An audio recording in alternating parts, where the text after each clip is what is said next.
Morning guys, Jen here. So this one is part 2 of the video just posted a few days ago.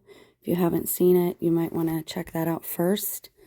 I'm going to try and jump right into it. There's a lot here to go over, and I don't want the videos to be super long since I cut down the content. And I'm sure this one will bring me a lot of blowback and flashback, so let's be careful. I'm not a doctor, I am not a physician, I am not a psychologist or psychiatrist. I am not giving any medical advice. This is my testimony. I do not consent to any part of it being shared in word nor image in any way, shape, or form. I do not consent to life insurance being taken out in my name, nor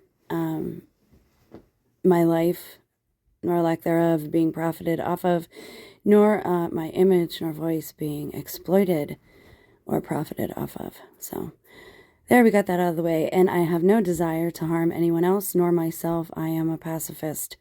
Do I get angry at people? Of course I do, but I have no desire to harm anybody. So this is the fair use disclaimer. Everything I'm sharing can be found on Google. It is on the public domain of the internet. If they censor this video, they have to censor all of YouTube because Google and YouTube are partner companies. Everything that I share is available on Google Play and or via a simple Google search. Hopefully you will continue the search on your own to seek more in-depth information. This is just to get you started and to hopefully enlighten some of you. We have to begin to look at who benefits and who profits off of the things that are happening. So this is fair use per Section 107 of the Copyright Act of 1976 for use of criticism, education, and or reporting and or teaching. So now that that's out of the way, I apologize for any background noise. My dogs are with me. This is the Mormon library. I love the little missionaries that come and visit me. They're very sweet. But as with any church, it has a dark and somewhat bloody history, and we're going to shine a light on that real quick. You're going to say, Jen, what does this have to do with alleged alien abductions and our parts of us being tested against our consent during such abductions when we are semi-conscious or drugged per se? Hold, please. Sorry, Sammy was getting a little riled up. He likes my sleeping bag. So yes, we have to look at who benefits. And I told you at the very beginning of all this, if you just looked at the pictures and turned the sound down, these PCR things, to me, in my opinion, again, I'm not a doctor, but they look like, to me, is the same things that they used to show on Maury Povich when they used to do DNA testing for who was the father. That is my opinion. That falls under free speech under the Constitution of the United States of America. And it's also my inalienable human right. God gave me a voice to use it and not to be shut up under a bushel. This is also readily available on Google Play. Anybody can access it and download it. The Pearl of Great Price is actually very interesting. I'm not saying that it's true or it should be canon. I'm saying that it's interesting, and again, we have to look at where did it come from and who did it come from. We're going to get back to that, and what does it have to do with DNA testing? Well, the LDS, Church of Latter-day Saints, that's what they call themselves, but they have the Book of Mormons. Let's try to be appropriate, okay? Again, the flock is lovely. They're very kind. They're very nice. They seem to know what they're doing. I don't know if everyone, again, is in on this. It seems to be the church elders and those who would gain from certain things. So we're gonna get into that. Temple and family history. You have church history. Well, what are they interested in here? Well, let's look. What is this? Family search. It looks like a family tree. Huh, what is that? FamilySearch.org, the Church of Latter-day Saints provides a free service. It's free. Helps people discover, gather, and connect with their families past, present, and future. It is readily available on iOS and Android, and there is a blog that's attached to it as well. Family Search Live as well. So you can go there, and they will take you to a website. And you can go as a guest. You don't have to create an account. And it shows you how to connect with your family or with people that you share DNA with. And they are partnered with Ancestry.com, MyHeritage, GeniaNet. That's very interesting. So let's jump over here where I already have something pulled up. Who owns DNA testing companies? Let's look into this, shall we? Now, this is very interesting. Who is Ancestry.com owned by? And we just saw that they are tied into the LDS Church via their family search site. The consumer DNA testing company Ancestry just sold for $4.7 billion to who? The private equity firm called Blackstone. Most of you, that should ring a bell. There is a firm out there called BlackRock. And I told you, most of you know, if you've watched my testimony, the one, yes, that I deleted for very good reasons. It was a part of my testimony. It was one of the clues that somebody gave me. They said lava rock, black rock. And I started looking into obsidian, what mirrors are made of, and what cell phones are made of, and black mirrors. And then you get to Blackstone and BlackRock, which are one of those 6 companies in the world that seem to own everything, okay? So it's a private equity firm that just bought the largest consumer DNA database. Why is it privately owned? Well, because they can do things that the government can't. They can get by certain red tape. So let's see. Now, we're going to look into some of these people. So the owner is the Blackstone Group, and they own Ancestry.com, Archives.com, Newspapers.com, Roots Web, Ancestry. I mean, you see it right there. Logists Forces War, Records UK. Okay. Is Ancestry.com owned by the Mormon Church? In 2001, billionaire James Sorensen started one of the earliest genetic test kit companies, Relative Genetics, in part due to his religious interests. It was later bought by Ancestry.com, another Mormon company. While today Ancestry is a publicly traded company, it uses LDS Church records and the IGI. So once again, here is proof of what I've been saying for years, that all of these tentacles are a part of the same kraken, that they are all a part of the same monster, the same beast. The church, the education camps, campuses, re-education camps, campus, the government, mind control, they are all a part of the same company, okay?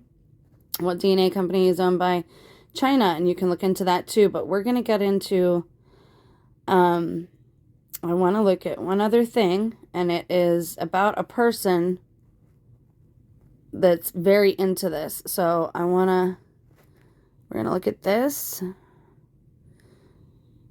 and we're going to look into, if I can find it. Hold, please. Okay, sorry about that. I had to pause real quick to find him. We're going to look at the owner of this Blackstone now, the one who bought out the Ancestry.com and the DNA company. And again, it's a private firm. This is why a lot of times you'll see private security firms contracted out, even though it's with a government agency, because they can do things that the government cannot. They can bypass the Constitution, for example. Schwartzman is a chairman and CEO and co-founder of Blackstone. Let me show you something else that I found, which I found pretty interesting. Okay, this is where they give him all his props and say all of the, what am I trying to say here? All of the charitable works that he does. This is where they pat him on the back and say what a great humanitarian he is and all this wonderful stuff. But let's look at something else. We're going to look right here, and we are going to, there's Blackstone. This is where it's located. Headquarters at 345 Park Avenue. Aren't they all on Park Avenue? We're going to look at this Schwartzman character. And we're going to look at his life a little bit, okay? And we are going to look at his education. Okay, he attended Yale University, where he was a member of a senior society called Skull and Bones, and he founded the Davenport Ballet Society, which, whatever. He served in the U.S. Army Reserve before attending Harvard Business School. Right there, he's a member of Skull and Bones, and now he is the CEO, and there he is at the World Economic Forum. Now he is the CEO of Blackstone. Sorry. We should look into the fact of Blackstone and BlackRock possibly being partner companies, which we can in the future. But I want to tell you something else regarding the LDS things and more here. If we look at, if I can find it, hold please. This is Judgment of the Nephilim, okay? This tells you a little bit about how polygamy came to be, okay? And it came to be from the sons of God, from the fallen angels. The first families deal with the devil. Seeing the unpunished sin of Lamech, combined with the allure of his daughter, could have served as the provocation for the sons of God to enter the human realm. They then offered divine knowledge in exchange for the first human bride of an angel. An attenuated version of Satan's original offer of hidden divine secrets to Eve. It is no coincidence that during the time of Lamech's marriage and childbearing, humans made enormous technological advances. And Lamech took unto him 2 wives. The name of the one was Ada, and the name of the other Zillah. And Ada bare Jabal. Okay, now it goes on, and it tells you how he brags because he didn't get punished right away. Though Lamech was a polygamist and a murderer, God did not come looking for him as he had for Adam, Eve, the serpent, and Cain. No sentence was pronounced. For all intents and purposes, Lamech appeared to have gotten away with his crimes. Rather than give his Creator thanks for being spared a curse for his sin, his desire for iniquity only increased. Like Cain, he abused the common grace of God. The Lord is not slack concerning his promise, as some men would count slackness, but is long-suffering to us ward, not willing that any should perish, but that all should come to repentance. Right after Lamech's polygamy, his family became inventors of the art and science, courtesy of the apostate sons of God. So we went over the term apostate and what it actually means. It means cell death. They have invented science, which is the one world religion. If you haven't figured that out yet, I've done videos on that as well. Scientism, I will do a shorter video on that, but that's really all that needs said, is science is the one world religion. And it says here that his line, Nahum's brothers, were all inventors in arts and sciences. This family experienced an intellectual explosion that is easily explained if heavenly beings delivered this knowledge as compensation for Nahum's becoming the first wife of an angel and first mother of the Nephilim. Okay? So this is an agreement that these people and these fallen ones came into together. Now, I did do a search to see if I could prove this, because this is this man's theory, to see if Lamech started...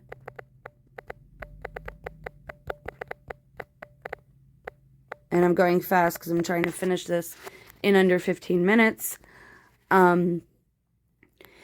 Now, it says he enters a covenant with Satan and becomes the master Mahan, and that's important. We're going to look into this more, but I think this is why that church has such a bloody history. If you look into the story of Jodi Arias, I believe she was likely framed and somebody probably benefited. Master Mahan in the religious text of the Latter-day Saint is a title assumed first by Cain and later by his descendant Lamech. The title indicates that Cain and Lamech were each the master of a great secret in which they covenanted with Satan to kill for personal gain. The term is found in Joseph Smith's translation. Some people say that has to do with it's anti-Masonry, that he was a master Mahan. I think it's both. Again, I think it's a double entendre and goes with both. I think it means keeper of the secrets. And this is why they don't tell anybody their secrets, because it is a blood oath that they have taken. And they will make great strides if they end the ones that Satan's line wants them to end. And it is a bloodline feud. And some of us are cut right in the middle of it. And I do not consent. I don't know about you. We can look more into this, and we probably will. This is the end of this video. I have a couple to upload today, because again, tomorrow is not promised. So if you're interested, please do watch for them and do your own research, do your own homework. There's so much happening right now, and a lot of it is outright deception. I love you guys. Bye.